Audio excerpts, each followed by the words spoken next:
अस्सलाम वालेकुम मेरी प्यारी सी यूट्यूब फैमिली, कैसे हैं आप सब। उम्मीद करती हूँ आप लोग बिल्कुल ठीक होंगे और खैरियत से होंगे। वेल यू गाइस नो कि खाना पकाने का मुझे बहुत शौक़ है, लेकिन मैं कोई एक्सपर्ट नहीं हूँ। पराठे वगैरह बनाने का, रोटियाँ बनाने का भी शौक़ है, लेकिन जब भी मैं बनाती हूँ तो एक रोटी पे ही मुझे घंटों लग जाते हैं। आज जो है बाजी बना रही थी एंड आई थॉट चलो मैं सीख लेती हूँ। और यहाँ पे जो है ना आलू और पालक के बन रहे हैं पराठे। आप लोग को याद होगा लास्ट टाइम मैंने आलू के पराठे जो बनाए थे उसमें आलू इतने बड़े बड़े थे कि बस अल्लाह ही मुझे माफ़ करे। I try to make things और कई दफ़ा अच्छी बन जाती हैं, लेकिन कई दफ़ा ये रोटी वाली जो चीज़ें हैं ना ये मुझसे बहुत अच्छी नहीं बनती है। ना तो मेरी रोटी गोल बनती है और मैं जितनी भी कोशिश करूँ कहीं ना कहीं कोई ना कोई कमी रह जाती है। बट वेल आज बाजी बना रही हैं तो मैंने सोचा that it is good time to learn. Well एक और बात है, देखने में तो बहुत आसान लगता है बट जब हम ये काम खुद करना शुरू करते हैं ना, ओ माय गॉड इतना मुश्किल लगता है ना कि मैं क्या ही बताऊँ। बिकॉज़ मैं जो चीज़ें देखती हूँ सीखती हूँ मुझे पकानी भी पड़ती हैं। सो जब मेरा टाइम आता है ना पकाने का, तब ना मुझसे गलतियाँ होनी शुरू हो जाती हैं और तब मुझे ऐसा लगता है कि ब्रो कुकिंग इज़ हार्ड। चलो बाकी कुकिंग तो हो जाती है, खाना पकाना एंड ऑल ऑफ दैट वो हो जाता है, लेकिन रोटी बनाना, पराठे बनाना, experts can do that but अभी फ़िलहाल के लिए मेरे लिए for me it is a bit hard. खैर मैंने सोचा जब मैं बनाना सीख रही हूँ, अभी तो मैं बनाऊँगी नहीं बट अभी मैं देख रही हूँ, सीख रही हूँ, तो आप लोग को भी दिखाती हूँ। वैसे तो ऐसे होता है that you should do it, लेकिन एक ही पराठा बन रहा था तो मैंने सोचा कि चलो मैं बस देखती हूँ। ये इस पे देसी घी डल रहा है और आप लोग पराठा देख सकते हैं कि माशाल्लाह माशाल्लाह कितना क्रिस्पी और कितना कोई मज़े का बन रहा है।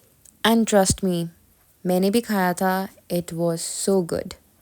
वैसे मुझे पता नहीं था कि आलू और पालक के पराठे बन सकते हैं, मुझे आज पता चला, बट पराठा बहुत अच्छा बना है। सो मैंने सोचा कि ये आप लोग को भी दिखाती हूँ, किसी ने सीखना है तो भाई सीखें कि पराठा कैसे बनता है। क्योंकि मैं ट्राई भी करती हूँ लेकिन I know that I am not this perfect, but I still try.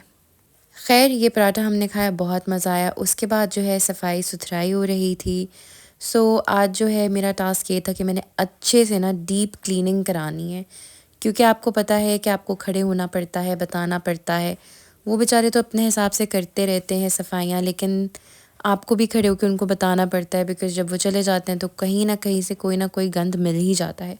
फिर उस गंध को याद रखना पड़ता है कि यार उस कोने में गंद था। सो बस आज ये सारे काम ना मुझे करवाने थे, बिकॉज़ मुझे ख़ुद इरिटेशन हो रही थी चीज़ें देख के कि यार व्हाट अ मेस। बस फिर मैं साथ हेल्प में लग गई, चीज़ें उठाई, उनको बताया यहाँ से डस्टिंग करनी है, कोने नहीं छोड़ने हैं। इसी तरह से जो है ना घर का काम होता है। डेकोरेशन पीसेस को रखना इज़ वेरी हेक्टिक। कई दफ़ा ऐसा होता है कि हाथ से फिसल जाता है, कोई चीज़ टूट जाती है और दिल को इतना बुरा लगता है ना कि मैं क्या बताऊँ आप लोगों को। इसीलिए ना I tell them to be very sophisticated with things, मतलब आराम से रखो, कोई चीज़ टूटे नहीं, प्यार से एक दफ़ा एक चीज़ रख लो, फिर एक दफ़ा एक चीज़ रख लो, क्योंकि यू गाइस नो यार चीज़ें बनाने में बड़ा टाइम लगता है। खैर मुझे तो घर में और घर की हर चीज़ से इतना प्यार है कि अगर टूट जाए ना तो 2 दिन तो मुझे नींद ही नहीं आती है। इसीलिए ना आई लाइक कि बस हर चीज़ जो है ना उसकी सफाई बहुत आराम से हो, ताकि ना तो चीज़ें टूटें और ना ही चीज़ें ख़राब हों। ये हमारे पास पड़ी हुई थी एक गिफ्ट बास्केट, जिसको हमने इस तरह से यूटिलाइज़ किया है कि जितनी भी चीज़ें हमने अपनी डाइनिंग टेबल पे रखनी होती है ना जब तक गेस्ट नहीं आते हैं। अब यू गाइस नो कि जब गेस्ट आते हैं तब की सफाइयाँ बहुत डिफरेंट होती हैं, बट देन यूजुअल डेज़ में आपको अपने सामने वो चीज़ें रखनी होती हैं जो आपको चाहिए होती हैं। अब कुछ चीज़ें ऐसी हैं जैसे कुछ मेडिसिन्स वगैरह, वो ऐसे अगर पड़ी हो ना तो बहुत बुरी लगती हैं।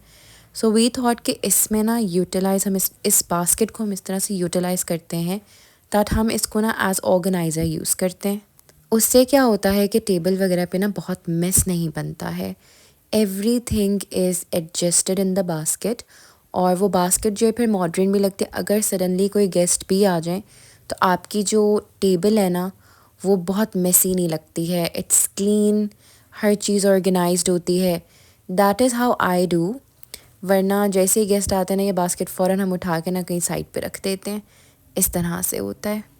आई thought to share this with you guys, क्योंकि यार बास्केट्स वगैरह गिफ्ट्स वगैरह इतने आते हैं तो बास्केट्स वगैरह तो हो जाती हैं। तो इनको ना तो फेंकने का दिल करता है और रीयूटिलाइज़ आप कर सकते हो। कई बास्केट्स मेरे पास इतनी पड़ी हुई है ना कि आई रीयूटिलाइज़ देम। वरना जो मेरे पास ये बहुत बड़ी वाली थी ना, वी वर लाइक इसको ना हम इस तरह से यूज़ कर लेते हैं एंड इट्स वेरी मॉडर्न, प्यारी सी लगती है। तो बस इसीलिए ना इसको मैंने इस तरह से डाइनिंग टेबल पे सेट किया हुआ है। अगर इन केस एकदम से कोई गेस्ट आ जाते हैं ना, तो बस बास्केट आप फ़ौरन से उठाएं और आप इसको जहाँ आपने किचन वगैरह में रखना है आप रख दें। Now you guys can see कि बिल्कुल भी मेसी नहीं लग रहा है, like everything is in the basket. सो इस तरह से ना मुझे करना इजी लगता है। अभी आप लोग देख लें कि बास्केट कितनी क्लीन लग रही है। तो मैं ना इस तरह के काम घर में करती रहती हूँ। इस तरह से क्या है, गंद वगैरह नहीं मचता है। अच्छा जी, माशाल्लाह से हमारी भाभी आ रही हैं उम्रा करके। सो आई थॉट के घर पे कोई बिरयानी या पुलाव बना लेते हैं। सो वी वर लाइक चलो पुलाव बना लेते हैं। अब this is what I am doing, मैं अपना पुलाव प्रिपेयर कर रही हूँ और बिल्कुल कोई लंबा चौड़ा व्लॉग बना के आप लोग को बोर नहीं करूँगी। और आप लोग को पता है पुलाव अच्छा लगता ही रायते के साथ है। मुझे तो रायते के साथ अच्छा लगता है, वो भी सिंपल रायता नहीं, वो वाला रायता जिसमें टमाटर, प्याज, खीरे, हर चीज़ डली हुई होती है। सो बस यहाँ पे जो है ना बाजी प्रिपेयर कर रही हैं हमारा मज़ेदार सा रायता। वेल पुलाव भी जो है वो मेरा रेडी हो चुका है और रायता वगैरह भी आप लोग देख सकते हैं, सैलड और रायता दोनों रेडी हो गए हैं। आप लोग को पुलाव दिखा देती हूँ कि पुलाव किस तरह का बना है। This is my pulao. मैंने पुलाव में बिरयानी का कलर ऐड किया था, लेकिन आई फील लाइक कि वो पुलाव का कलर ना टोटली डिफरेंट हो गया है। So this is my pulao. Okay, खाने के अलावा जो है वो पापा लेके आए हुए हैं ये हार। जब आप वेलकम करते हैं एयरपोर्ट वगैरह पे, तो ये हमने अपने साथ लेके जाने हैं एयरपोर्ट।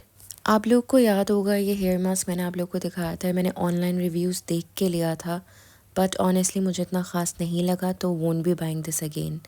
अच्छा गाइज़, मैं रेडी हो चुकी हूँ एयरपोर्ट के लिए। सो अभी जो है ना हमने अपने ये फूल शूल गाड़ी में रखने हैं।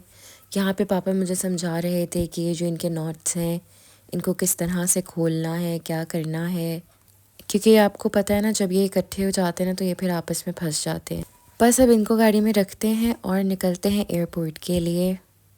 मैं, मम्मा और भाई हम तीनों जा रहे हैं भाभी को एयरपोर्ट से लेने के लिए। It's so special, how it feels when I'm with you. You got me doing things I never thought I'd do. Just so you know, ain't never let you go. You're my whole, just so you know. Okay, so guys, we are here at the airport. और अभी जो है we were just going near to the arrival. और मैंने सोचा कि जब तक ना हम लोग वहाँ पे पहुँचते हैं ना, मैं मम्मा को वो फूल दे दूँ ताकि मम्मा ना मुझे इनके नॉट्स खोल दें। क्योंकि मुझे पता था अगर ये काम मैं करूँगी ना तो फॉर श्योर ये ना नॉट्स नहीं मुझसे खुलेंगे, फंस जाएंगे आपस में। तो बस मैंने मम्मा को दिया था कि आप ना ये खोल दें नॉट्स। और ये देखें, अब जो है मैं और भाई जा रहे थे अराइवल की तरफ और मामा जो है उन्होंने कहा कि मैं ना गाड़ी में बैठ के वेट करती हूँ। और माशाल्लाह से सर्दियाँ तो आ चुकी हैं।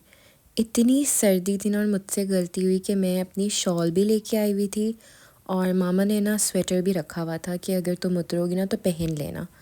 लेकिन मैं जल्दी जल्दी में उतरी हूँ and I totally forgot to wear that. और इस टाइम पे मुझे इतनी सर्दी लग रही थी ना, like I was literally shivering with सर्दी। क्योंकि मैंने जो है कैमरिक का सूट पहना था, बट वो बहुत मोटी कैमरिक नहीं थी, बहुत पतली कैमरिक थी। बस भाभी जो हैं अल्हम्दुलिल्लाह से वापस आ गई हैं। अब बस हम उनसे मिलने जा रहे थे। और आपको पता है कि जब उम्रा करके कोई आता है आप उनको हार पहनाते हो, उनको वेलकम करते हो। बस उसी सब में थोड़ा सा टाइम निकल गया और अब जो है we were going back to the car. और फिर जो है भाभी को लेकर घर चलते हैं और वहाँ पे उनके लिए जो हमने केक मंगवाया हुआ है उसको कट करेंगे। और ये आप लोग को पता है डॉलमेन मॉल खुलने लगा है लाहौर में, which is very near to my house. अच्छा जी, दिस इज़ द केक, ये मैंने लेयर्स से लिया था, ये उम्रा मुबारक इस पर लिखवाया था। और इसके साथ मुझे था चलो चाय शाय बना लेंगे बिकॉज़ भाभी काफ़ी लॉन्ग फ़्लाइट से होके आई हैं। सो बस चाय वगैरह बना रहे थे और साथ हमने कहा केक शेक काटेंगे। क्योंकि इतनी सर्दी थी ना बाहर, तो चाय तो कंपलसरी थी कि हमने घर आके पीनी है। मैं जब भी कोई काम करती हूँ ना तो मेरा ना थोड़ा-सा जो शेल्फ़ है ना वो मेसी हो जाता है। अब ये जो मेस है मैं बाद में क्लियर करूँगी, but this is my cake. और भाभी आई हैं माशाल्लाह से उम्रा करके, तो वो आप ज़मज़म लेके आई हुई थी। और अभी जो है हम इसी को ना खोल के ग्लासेस में डाल रहे थे कि बिस्मिल्लाह करते हैं, पीते हैं। अब इसका प्लास्टिक आप काट लें।